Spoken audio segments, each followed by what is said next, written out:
आज मैं आपको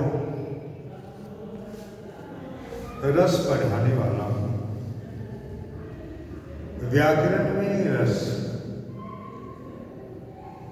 देखिए, रस के महत्व को मैं पहले उजागर कर दूं कि रस अर्थात आनंद। सबसे पहले आप ये जानिए कि रस कहेंगे किसे। तो बच्चों ध्यान देना कि काव्य साहित्य को पढ़ने से जो हमें आनंद की अनुभूति होती है उसे रस कहते हैं। काव्य साहित्य को पढ़ने से जो हमें आनंद की अनुभूति होती है उसे रस कहा जाता है। देखिए, काव्य में, साहित्य में अगर रस ना हो तो वह बेकार हो जाता है, नीरस हो जाता है। और जो नीरस होगा वह ना तो काव्य की श्रेणी में आएगा ना साहित्य की श्रेणी में आएगा। इसलिए हमारे महान प्रकांड विद्वान संस्कृत के मम्मट आचार्य ने कहा रसात्मकम काव्य। उन्होंने तो काव्य की कसौटी में रस का निर्धारण कर दिया कि काव्य में अगर रस नहीं है तो वो काव्य की श्रेणी में आ ही नहीं सकती। तो साहित्य में रस का बड़ा ही महत्वपूर्ण रस है।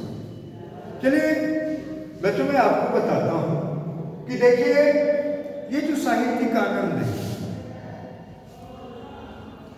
काव्य में यह रस वैसे ही है जैसे शरीर में प्राण। अगर प्राण शरीर से निकल जाए तो शरीर बेजान हो जाता है। उसी तरह से अगर हम काव्य से, साहित्य से रस को निकाल दें तो वो बेजान हो जाएगा। तो आप लोग समझ गए रस की महत्ता को। अब देखिए, रस में क्या क्या मूल चीजें आती हैं जिसका होना अनिवार्य है। तो बाबू देखो, विभाव, अनुभाव, व्यभिचारी भाव। विभाव, अनुभाव, व्यभिचारी भाव के संयोग से ही रस की निष्पत्ति होती है। मैं आपको बता दूं कि रस के 9 अस्थायी भाव, और ये अस्थायी भाव हमेशा पाठक के हृदय में सोए हुए अवस्था में रहते हैं, जिसे जगाने का काम संचारी भाव करते हैं। और ये परिस्थिति बस संबंधित रस को जगाते हैं, परिस्थितियां उत्पन्न करते हैं। व्यभिचारी भाव, जिनकी संख्या 33 है, इसमें से कुछ संबंधित भाव परिस्थितियां उत्पन्न करके संबंधित अस्थायी भाव को जगा देते हैं। मैं आपको बताऊं, जैसे उदाहरण के तौर पर सबसे पहले मैं रति को लेता हूं। रति जो कि अस्थायी भाव। अब रति से श्रृंगार रस का जन्म।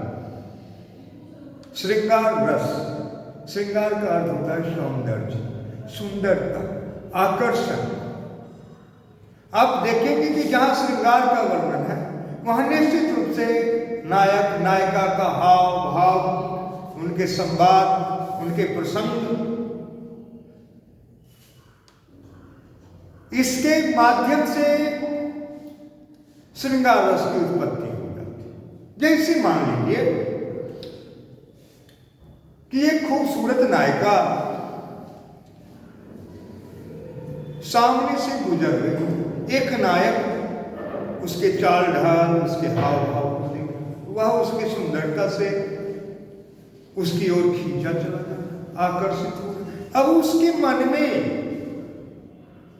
विभिन्न परिस्थितियां ये संचारी भावों के द्वारा जगाई, जिससे उसके हृदय में मौजूद रति भाव जागृत हुआ और वह रोमांटिक हो। अब देखिए उसके मन में उस नायिका के प्रति प्रेम भाव जागृत हो, आकर्षण जग गया। अब जैसे मान लीजिए मैं इस किसी एक वस्तु को ही एक नायिका मान लेता हूं। अब उसकी सुंदरता, उसके चाल ढाल, उसके हाव भाव को देखकर हमारा रति भाव जग जाने के बाद प्रेम प्रस्फुटित हो जाता है। अब मैंने उसको देखा तो बहुत सारे ख्यालात मेरे मन के अंदर आए और मैंने उसके प्रति अपने मन को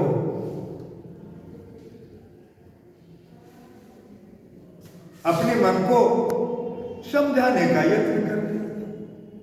मन में प्रेम प्रस्फुटित हो। अब इच्छा ये हो रही है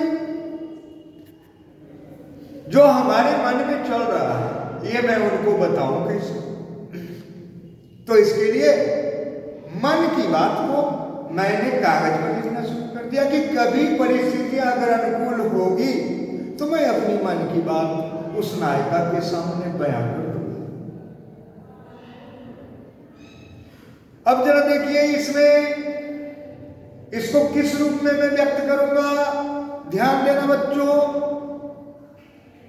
तेरी शोक अदा के कायल हुए हम, तेरी तीरे नजर से घायल हुए हम, दिल की भावनाओं को कागज पर उतार कर तेरे लिए ही तो शायर।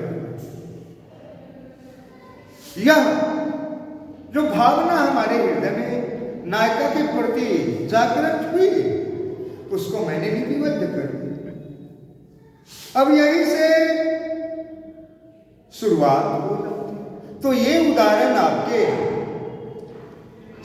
श्रृंगार रस के जिसके अस्थायी भाव रहते। एक अन्य उदाहरण भी देखिए ठीक इसी माहौल में। एक जंगल तेरी आंखों में जहां मैं राह भूल जाता हूं, एक जंगल है तेरी आंखों में जहां मैं राह भूल जाता हूं, तू किसी रेल से गुजरती है मैं किसी पुल सा चढ़ता हूं। तो बच्चों आज के लिए इतना ही। फिर आप हमारे अगले वीडियो में आप देखेंगे इस प्रसंग को फिर आगे लेके चलेंगे, रस की चर्चा फिर आगे करेंगे। धन्यवाद आप सबको।